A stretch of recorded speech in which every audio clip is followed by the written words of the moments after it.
తర్వాత 1వ తారీఖు నుంచి రేషన్ సరుకులు పంపిణీలో బిజీ అయిపోతారు కాబట్టి ఇది కేవలం గ్రామ సచివాలయం వార్డు సచివాలయం సిబ్బంది మాత్రమే ఇంటింటికి వచ్చి కార్డులు సరఫరా చేసే కార్యక్రమం ప్రభుత్వం నిర్ణయం తీసుకుంది. దాని ప్రకారంగానే ఇంతకుముందు మీతో అన్నట్టు 80% వరకు రాష్ట్ర వ్యాప్తంగా యావరేజ్గా, కొన్ని జిల్లాల్లో ఆల్రెడీ 90% వరకు చేరగలిగాం. ఈ గ్రామ సచివాలయం వార్డు సచివాలయంలో ఉన్న అవకాశాన్ని, అక్కడున్న డేటాబేస్ని దయచేసి పౌరులు ఎవరైనా ఉపయోగించుకుని అక్కడ వాళ్ళకున్న డాష్ బోర్డ్లో కరెక్షన్ ఆఫ్ డీటెయిల్స్ అని ఉంటుంది. ఆ కరెక్షన్ ఆఫ్ డీటెయిల్స్ వాళ్ళు తీసుకుంటే అందులో వాళ్ళు చేయాల్సిన మార్పులు చేర్పులు పొందుపరచచ్చు.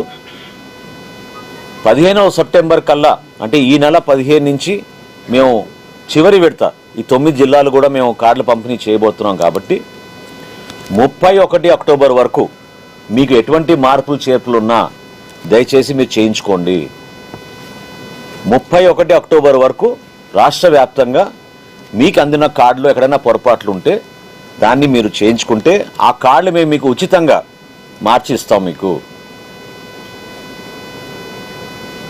మా సివిల్ సప్లైస్ డిపార్ట్మెంట్ నుంచి ఈ కార్డులు మీకు ఉచితంగా మీకు సరఫరా చేసేటట్టు మేము ఏర్పాటు చేస్తున్నాం.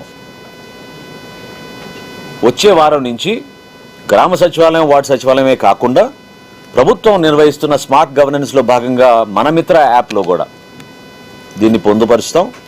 వాట్సాప్ ద్వారా కూడా మీరు మీ వివరాలు, మీ కార్డ్ నెంబర్ పెడితే తప్పకుండా ఆ మార్పులు చేర్పులు కూడా మేము మా డేటాబేస్తో ఇంటిగ్రేట్ చేసుకుని ఇమీడియట్గా ఒకసారి వెరిఫై చేసుకున్న తర్వాత మీకు కొత్త రైస్ కార్డు సరఫరా చేసేటట్టు మా సివిల్ సప్లైస్ డిపార్ట్మెంట్ నుంచి మేము ఈ విషయం మీకు తెలియపరచడానికి కోసం సమాచారం అందిస్తున్నాం. వీటితో పాటు మీకు ఎక్కడైనా ఈ వివరాల్లో ఏమైనా పొరపాటు జరిగింది లేదా మీకు రేషన్ షాప్లో ఇబ్బంది ఉందనుకుంటే ప్రతి రేషన్ షాప్ బయట మేము ఒక పోస్టర్ ఏర్పాటు చేసాం. ఆ పోస్టర్లో క్యూఆర్ కోడ్ ఉంటుంది.